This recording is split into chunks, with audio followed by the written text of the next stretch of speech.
Assalamualaikum warahmatullahi wabarakatuh. Sebelum kita melakukan layanan konseling pada hari ini, marilah kita bersama-sama berdoa terlebih dahulu. Berdoa dimulai.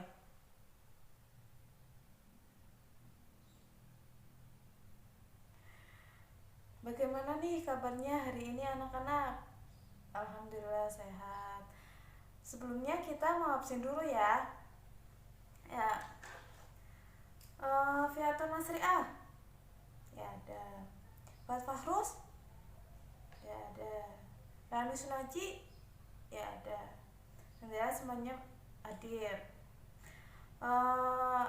Pada layanan konseling pada hari ini, Bu Guru akan membahas tentang pola hidup bersih dan juga sehat pada masa pandemi COVID-19.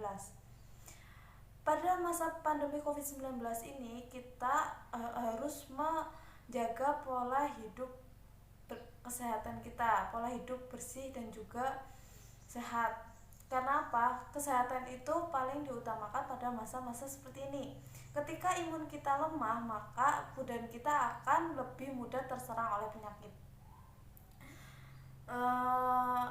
Tujuan dari layanan konseling sendiri pada hari ini yaitu pertama, untuk memahami pengertian tentang pola hidup bersih dan juga sehat pada masa pandemi COVID-19. Yang kedua, untuk memahami betapa pentingnya menjaga pola hidup bersih dan juga sehat dan diharapkan mampu mempraktikannya di kehidupan kita sehari-hari. Yang kedua itu untuk mencegah dan menghilangkan kebiasaan buruk tentang pola hidup bersih dan juga sehat.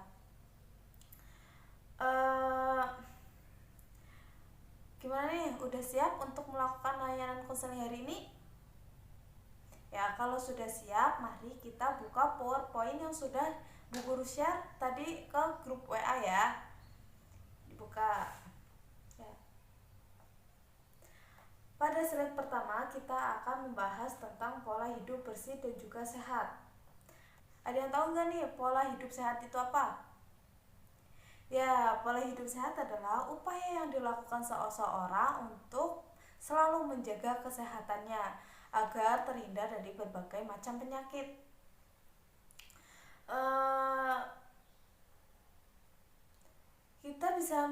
Kita bisa menjadi pribadi yang sehat dengan cara menjaga pola hidup bersih dan sehat.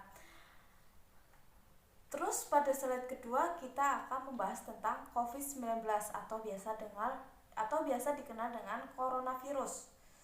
Coronavirus adalah suatu virus yang menyebabkan flu ringan sampai dengan flu berat, sehingga orang tersebut itu mengalami gejala-gejala flu seperti flu biasa atau flu ringan, terus sampai dengan demam. Namun ada beberapa kasus juga yang tidak memiliki tanda-tanda seperti itu. Bahkan awalnya virus ini itu diduga hanya menyebarkan dari hewan ke hewan. Namun seiringnya berjalannya waktu, virus ini itu diketahui bahwa virus ini bisa menularkan dari manusia ke manusia. Oleh karena itu, kita harus selalu jaga jarak dengan orang lain, minimal 1 meter. Slide selanjutnya tentang langkah-langkah pola hidup bersih dan juga sehat. Langkah pertama, berolahraga. Berolahraga itu sangat penting untuk diri kita sendiri ataupun orang lain loh. Walaupun kegiatan kita terbatas karena kita diharuskan untuk di rumah saja, namun tidak menjadi alasan kita untuk tidak berolahraga. Karena banyak sekali manfaat yang bisa kita dapatkan dari berolahraga, seperti badan kita menjadi segar dan lebih bugar, dan juga bisa menghilangkan stres. Yang kedua yaitu menjaga pola makan. Menjaga pola makan itu seperti kita bisa menyediakan makanan sehari-hari yang sesuai dengan standar kesehatan, dan juga kita harus menghindari makan makanan cepat saji ya, karena makan makanan cepat saji itu terkadang banyak sekali makanan cepat saji itu mengandung pengawet, dan pengawet itu tidak bagus untuk kesehatan diri kita sendiri. Yang ketiga itu istirahat yang cukup. istirahat yang cukup itu diperlukan untuk menjaga tubuh kita itu tetap menjadi fresh. Karena apa? Ketika kita kekurangan atau berlebihan ketika tidur, itu juga bisa menyebabkan penyakit. Seperti kalau kita tidur saja, mungkin kepala kita menjadi lebih pusing. Kalau kekurangan, kita juga bisa kehilangan konsentrasi kita. Dan yang keempat yaitu menjaga lingkungan kita agar tetap sehat atau menjaga lingkungan sehat. Ketika kita sudah menjaga pola hidup bersih kita nih, namun lingkungan kita itu kotor dan tidak memperhatikan kesehatan, itu juga bisa berdampak pada diri kita sendiri. Kita bisa lebih mudah terserang penyakit karena lingkungan kita yang kotor. Terus slide selanjutnya kita akan membahas tentang perilaku hidup sehat dan bersih. Apa sih perilaku hidup bersih dan juga sehat? Perilaku hidup sehat dan juga bersih adalah perilaku kesehatan yang dilakukan karena kesadaran pribadi sehingga keluarga dan seluruh anggotanya dapat menolong dirinya sendiri pada bidang kesehatan. Terus kita akan membahas tentang tips dalam pola hidup sehat. Yang pertama, penuhi protein dan juga jauhi makan makanan yang berlemak. Yang kedua, makan buah-buahan yang fresh dan juga hindari minuman yang mengandung gula. Yang ketiga, olahraga secara rutin dan perbanyak air putih. Yang keempat, jauhi berat badan berlebihan dan istirahat yang cukup. Yang kelima, ciptakan lingkungan yang sehat dan juga bersih. Yang keenam, berpikir positif dan hindari diri kita dari stres. Terus selanjutnya kita akan membahas tentang tips melindungi diri.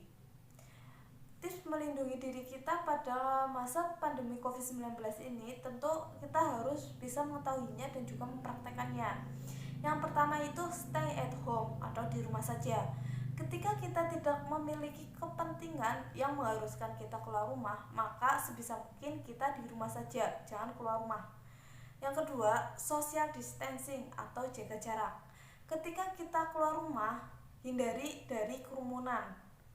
Dan juga kita harus menjaga jarak antara satu orang dan yang lainnya, minimal itu 1 meter.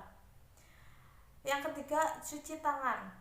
Selalu mencuci tangan setelah kita melakukan aktivitas. Yang keempat, jangan sentuh mata atau hidung, karena mata atau hidung itu juga bisa menularkan virus. Ketika tangan kita itu belum mencuci tangan namun kita menyentuh hidung atau mata, itu bisa menyebabkan atau bisa menularkan virus. Gimana nih setelah pada masa seperti ini kan kita sudah memasuki masa new normal, kebijakan new normal yang sudah diberikan kepada pemerintah ya. Namun bukan berarti kebijakan new normal ini membolehkan kita untuk biasa-biasa saja atau tidak mengikuti protokol seperti biasanya. Mari kita putuskan rantai COVID-19, sayangi diri kita dan juga keluarga kita agar mereka terhindar dari berbagai macam penyakit yang bisa menularkan. Gimana nih setelah kita melakukan konseling tadi, layanan konseling tadi, apakah ada hal yang perlu ditanyakan? Udah paham semua ya? Ya, kalau